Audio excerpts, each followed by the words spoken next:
এখন আমি চলে আসলাম নেতাজি কক্ষ, বিধানচন্দ্র রায় কক্ষ, চিত্তরঞ্জন দাস কক্ষ এবং যতীন্দ্রমোহন সেনগুপ্তর কক্ষের দিকে। এই জায়গাটা একসময় কিছুটা ফাঁকা ছিল, সেই জায়গাটা এখন ফুল গাছ লাগিয়ে গার্ডেনের মতো করে রেখেছে।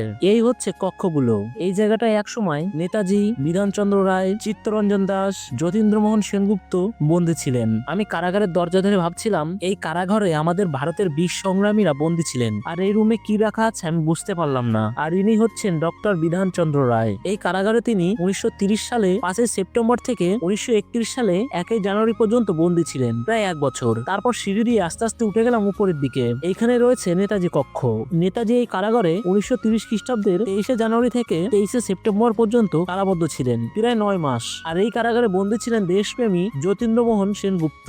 এপ্রিল 1930 খ্রিস্টাব্দ থেকে 21 অক্টোবর 1932 খ্রিস্টাব্দ পর্যন্ত, 22 অক্টোবর 1932 খ্রিস্টাব্দ থেকে 5 জুন 1933 খ্রিস্টাব্দ পর্যন্ত এই কারাগারে কারাবদ্ধ ছিলেন।